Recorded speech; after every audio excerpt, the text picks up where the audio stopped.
ভারতের কেন্দ্রশাসিত অঞ্চল লাদাখে দিল্লির সমপরিমাণ এলাকা দখল করেছে চীন, এমন দাবি করেছেন দেশটির বিরোধী দলীয় ও ভারতীয় জাতীয় কংগ্রেসের নেতা রাহুল গান্ধী। গত মঙ্গলবার যুক্তরাষ্ট্রের ওয়াশিংটন ডিসির ন্যাশনাল প্রেস ক্লাবে সাংবাদিকদের সঙ্গে এক সাক্ষাৎকারে এসব কথা বলেন রাহুল।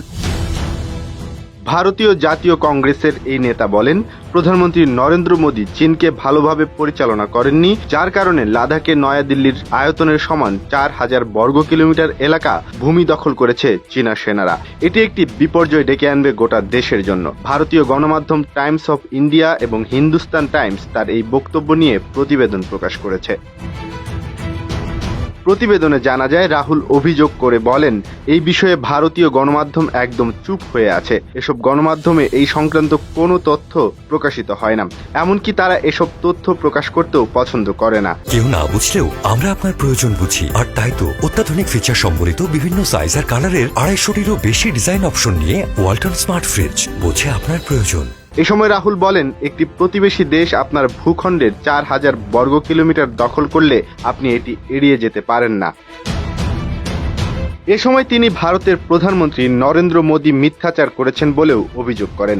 রাহুল গান্ধী বলেন, দুঃখের বিষয় হলো ভারতের প্রধানমন্ত্রী বিরোধীদের বৈঠকে বলেছেন দেশের 1 ইঞ্চি জমিও কেউ দখল করেনি। এটা একটা নির্লজ্জ মিথ্যা কথা। লাদাখের সবাই জানে লাদাখের জমি চীন দখল করে নিয়েছে। প্রধানমন্ত্রী সত্য বলছেন না।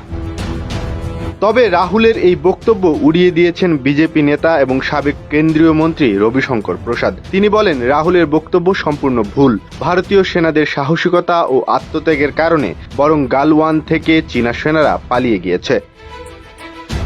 এদিকে খবর বেরিয়েছে, 7 সিস্টার্স খ্যাত অরুণাচল প্রদেশে চীনা সেনা প্রবেশ করেছে। অঞ্চলটির অন্তত 60 কিলোমিটার ভেতরে ঢুকে পড়েছে চীনের সেনারা। শুধু তাই নয়, সেখানে নিজেদের ঘাঁটিও গেড়েছে তারা।